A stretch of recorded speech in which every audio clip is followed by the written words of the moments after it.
Hello students, आज हम discuss करेंगे चैप्टर नंबर 4 फिजिकल ज्योग्राफी के बारे में, जिसका नाम है distribution of oceans and continents. Basically हम यहाँ पर आज हम पढ़ेंगे कि आखिर किस तरीके से अलग अलग ओशियंस और कॉन्टिनेंट्स का निर्माण हुआ। सबसे पहले यहाँ पर कुछ सबूत मिले कॉन्टिनेंटल ड्रिफ्ट थ्योरी के द्वारा।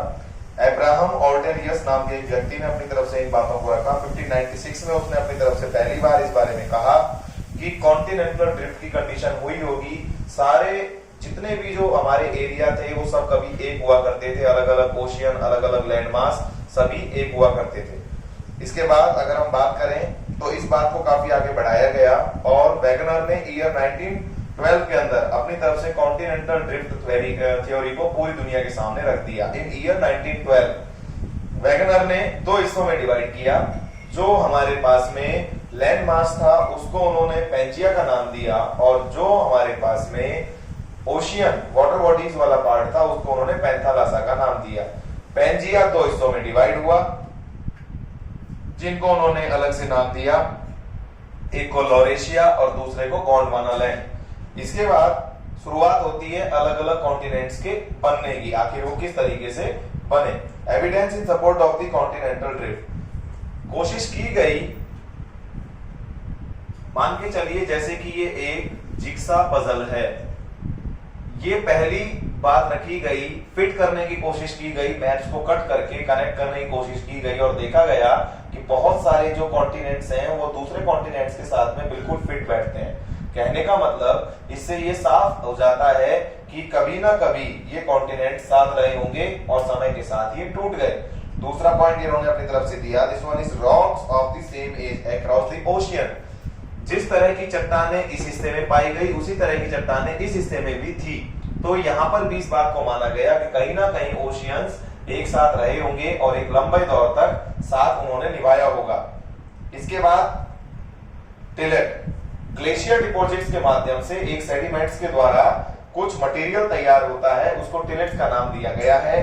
टिलेट्स भी कई अलग अलग एरियाज में कॉन्टिनेंट्स में पाई गई और उसके माध्यम से भी इस बात का जजमेंट लिया गया कि समय के साथ साथ धीरे धीरे कॉन्टिनेंट्स ने अपने आप को एक दूसरे के साथ दूर करना शुरू कर दिया।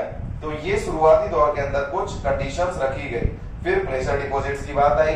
प्लेसर डिपॉजिट्स एक जगह पर कुछ सेडिमेंट्स अगर जम गए हैं, अगर वो टूटेंगे और दूसरी जगह पर शिफ्ट होंगे तो ये सेडिमेंट्स मानिए ए और सेडिमेंट बी ये दोनों एक जैसे होंगे। तो इससे भी ये तय हो गया कि कॉन्टिनेंट्स समय के साथ साथ शिफ्ट हुए और उन्होंने अपनी जगह छोड़ दी। इसके अलावा आप आइए डिस्ट्रीब्यूशन ऑफ फॉसिल्स, अलग अलग जगह पर अलग अलग तरह के फॉसिल फ्यूल्स पाए जाना, ये भी एक बड़ा सबूत बनता है। एक जगह पर जिस तरह के फॉसिल फ्यूल मिल रहे हैं, फॉसिल फ्यूल का मतलब किसी जीव जंतु के अवशेषों से बने हुए फ्यूल्स मिल रहे हैं, एक कॉन्टिनेंट में मिल रहे हैं और वही अगर दूसरी जगह पर भी मिलने लगे तो इसका मतलब है दोनों जगह कभी एक साथ हुआ करती थी, क्योंकि इन फॉसिल फ्यूल्स को डेवलप होने में करोड़ों साल लगते हैं। कहने का सेंस इतना सा है, आगे से वैगनर ने कॉन्टिनेंटल ड्रिफ्ट थ्योरी को सबूत देते हुए कहा कि शायद नहीं, डेफिनेटली कहा जा सकता है कि इस तरह के 5 बड़े सबूत मिले हैं जिनसे कि कॉन्टिनेंटल ड्रिफ्ट थ्योरी सिद्ध होती है। इसके बाद फोर्स फॉर ड्रिफ्टिंग की बात की गई। फोर्स फॉर ड्रिफ्टिंग के अंदर इन्होंने कुछ बड़ी कंडीशंस को रखा, जैसे कि the polar fleeing force leads to rotation of the अर्थ।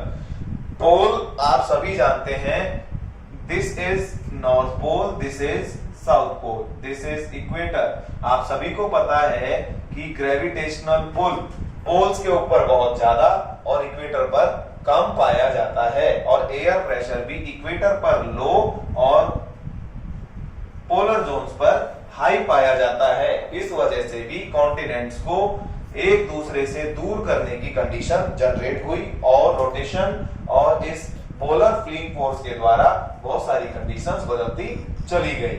उसके बाद पोस्ट ड्रिफ्ट स्टडीज की बात आती है। पोस्ट ड्रिफ्ट स्टडीज के अंदर बहुत सारी बात यहाँ पर रखी गई, जिसमें कि इन्होंने कुछ इंफॉर्मेशन दी अपनी तरफ से, जैसे कि कन्वेक्शनल करंट थ्योरी के बारे में आर्थर होम्स ने ईयर 1930 में कहा कि इसके माध्यम से काफी कुछ बदलाव आता है। मेंटल पोर्शन जो है उसके अंदर काफी ज्यादा चेंजेस देखने को मिलते हैं। This was an attempt to provide an explanation to the issue of force on the basis of which contemporary scientists discarded the continental drift theory. ये कॉन्टिनेंटल ड्रिफ्ट थ्योरी के बाद की सारी रिसर्चेज हुई और उन्होंने इन चीजों को नकार दिया। उन्होंने कुछ चीजों के ऊपर पॉइंट अपने बड़े रखे और कुछ को बिल्कुल नकार दिया। Mapping of the ocean floor, अलग अलग एरियाज में ओशियंस की कंडीशन क्या है उन सभी की मैपिंग की गई और उनसे ये भी तय हो गया कि कभी ना कभी सारी चीजें एक साथ रही होंगी, क्योंकि कॉन्टिनेंट्स ने अपनी जगह चेंज की। ओशियंस वाटर बॉडीज हैं, आप सभी को पता है।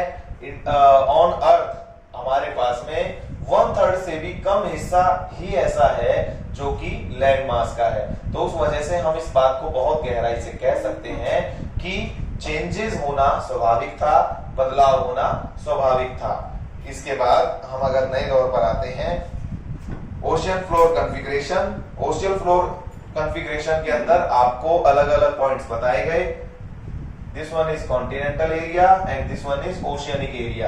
कॉन्टिनेंटल एरिया ओशियनिक एरिया से हमेशा हाई होता है, क्योंकि ओशियन में वाटर पाया जाता है जो सेफलेस है और water due to gravitational pull जमीन की तरफ अट्रैक्ट होता है।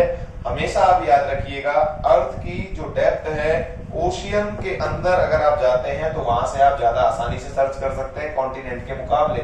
यहाँ पर आपको डायग्राम 4.1 के द्वारा यहाँ पर बताया गया है कि किस तरीके से ओशियन फ्लोर काम करता है। इन्होंने सी लेवल से 5 किलोमीटर की ऊंचाई तक दिखाने की कोशिश की है कि माउंटेन तक की रेंज होती है, means 5000 metre. 5 kilometre equal to 5000 metre पहाड़ों की ऊंचाई की बात की है। उसके बाद इन्होंने धीरे धीरे कॉन्टिनेंटल सेल्फ वो पर्टिकुलर एरिया है जहां पर से लैंड अपने आप को कॉन्टिनेंट का हिस्सा छोड़ करके और ओशियंस की तरफ जाना शुरू करती है। उसके बाद ओशियन बेसिन फ्लोर एक पर्टिकुलर डेप्थ के अंदर 4 किलोमीटर की डेप्थ कवर करने के बाद में यहाँ पर पहुंचते हैं और लास्ट लेवल पर आप देख ही सकते हैं 500 into 10⁻⁶ किलोमीटर की यहाँ पर डेप्थ दी गई है। फिर कॉन्टिनेंटल मार्जिन्स की बात रखी गई है। कॉन्टिनेंटल मार्जिन्स, इसके अंदर आपको ये कंडीशन बताई गई है कि आखिर किस तरीके से कॉन्टिनेंट में कहीं पर डेप्थ और कहीं पर बहुत ज्यादा इन्फ्लेशन देखने को मिलता है। अबाइसल प्लेन्स उन एरियाज में डेवलप होते हैं जहां पर ओशियनिक रिजेस पाई जाती हैं। ओशियन रिजेस वो पर्टिकुलर माउंटेन्स हैं जो ओशियन के अंदर लाई करते हैं, जो ओशियन के अंदर होते हैं। इसके बाद हम बात करते हैं distribution of earthquakes and volcanoes की। इनसे भी सबूत जनरेट हुए। डिस्ट्रीब्यूशन हुआ वोल्केनोज और अर्थक्वेक्स का, अलग अलग प्लेट्स, उन प्लेट्स के अंदर अलग अलग तरह के होने वाली एक्टिविटीज, जैसे कि अर्थक्वेक और वोल्केनोज। अर्थक्वेक एक जगह पर अगर आते हैं, अगर वो जगह टूट करके दूसरी जगह पहुंचती है तो उस जगह पर भी अर्थक्वेक वाला मूवमेंट देखने को मिलेगा, क्योंकि दोनों ही जगहों पर एक जैसी टेक्टोनिक प्लेट्स वर्क कर रही हैं। सेम कंडीशन वोल्केनिक इरप्शन के लिए। वोल्केनोज ज्यादातर उन एरियाज में बर्स्ट होते हैं जिन एरियाज के अंदर बहुत गहराई से हर चीज को बनाया जाता है और थर्ड टाइप ऑफ रॉक्स का ज्यादा कंसंट्रेशन पाया जाता है। This one is metamorphic rocks. उन जगह पर ज्यादा वोल्केनिक इरप्शन होते हैं। तो इनसे भी इस बात का सबूत मिला कि कहीं ना कहीं सारे लैंड मासेस एक साथ हुआ करते थे जो कि समय के साथ दूर होते चले गए। Concept of sea floor spreading, यहाँ पर आपको कुछ पॉइंट्स दिए गए हैं। It was realised that all along the mid oceanic ridges volcanic eruptions are common and they bring huge amount of lava to the surface in this area। अलग अलग area से आने वाले जितना भी जो लावा था उसने काफी सारे एरिया को कवर किया और उसमें कई सबूत ऐसे मिले जिनसे कि हम ये कह सकते थे कि कहीं ना कहीं ये एरियाज एक थे। Second, the rocks equidistant on either sides of the crest of mid oceanic ridges show remarkable similarities in terms of period of formation. कुछ जगह पर रॉक्स के भी सबूत मिले जिनका बनने का जो समय था वो एक जैसा ही देखा गया। कहने का मतलब है एक ही उम्र की रॉक्स कई जगह पर पाई गई और इस बात ने ये तय कर दिया कि कहीं ना कहीं रॉक्स नहीं होने की वजह से या रॉक्स की एज चेंज हो जाने की वजह से काफी बदलाव आए। इसके बाद the ocean crust rocks are much younger than the continental rocks. आप सभी को पता है क्रस्ट पर जितनी भी जो रॉक्स पाई जाती हैं वो डेप्थ के अंदर पाई जाने वाली रॉक से कहीं ना कहीं नहीं है, क्योंकि वो इग्नियस है और सेडिमेंट्री टाइप की रॉक्स हैं। डेप्थ में जाओगे आपको ज्यादातर थर्ड टाइप ऑफ रॉक, जिसे हम मेटामॉर्फिक रॉक कहते हैं, वो मिलेंगी। इसके बाद fourth, the sediments on the ocean floor are unexpectedly very thin.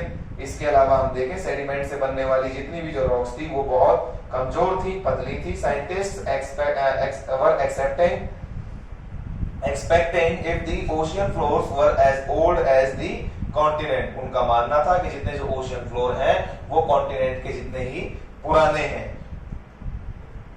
Fifth point, the deep trenches have deep-seated earthquake occurrences, while in the mid-oceanic ridge areas the quake foci have shallow depths। अलग-अलग जगह पर अलग-अलग तरह की conditions बन रही हैं। इसके अलावा कहीं पर डेप्थ ज्यादा है, कहीं पर डेप्थ कम है। और आपको यहाँ पर फिगर 4.4 के अंदर भी बहुत कुछ बताया गया है।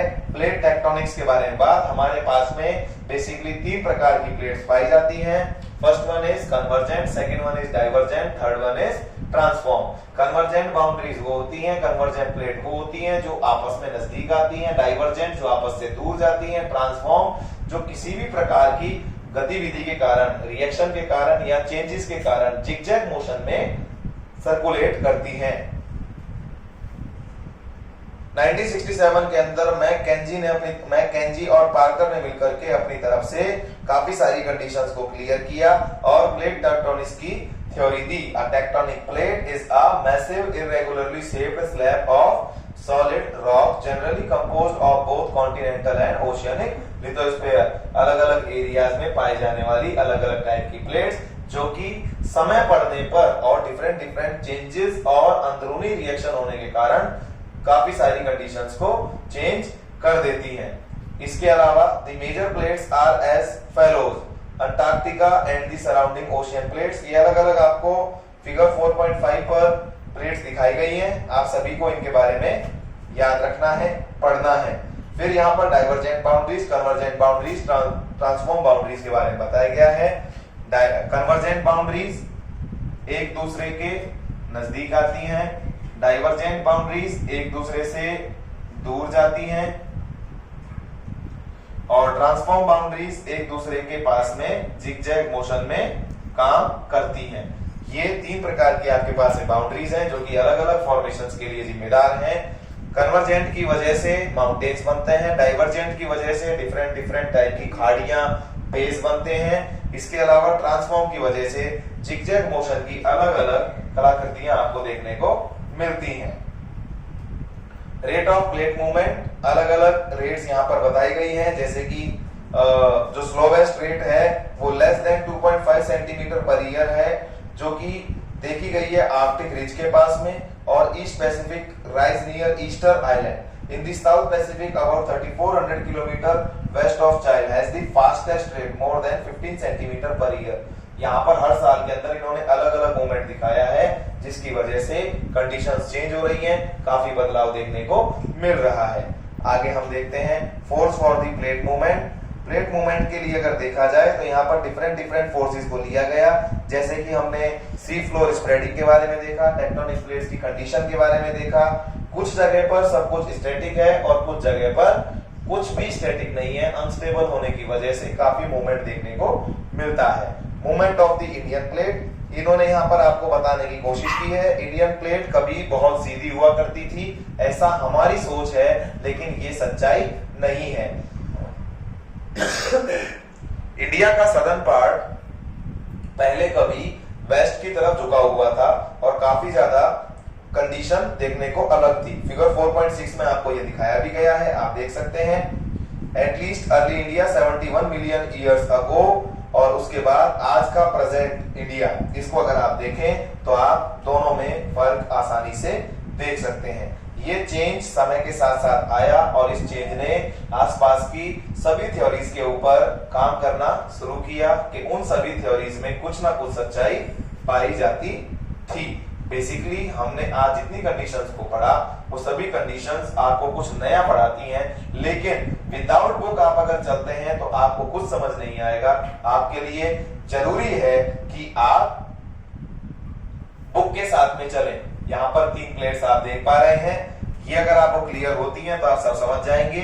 ये है ट्रांसफॉर्म बाउंड्री, ये है कन्वर्जेंट बाउंड्री और ये है डाइवर्जेंट बाउंड्री। इन तीनों बाउंड्रीज को आप तसल्ली से समझें और ये ही तीन मूवमेंट हैं जिनकी वजह से on earth different different conditions generate हो रही हैं और अलग अलग प्रकार के फिजिकल फीचर्स देखने को मिल रहे हैं। Okay, thank you.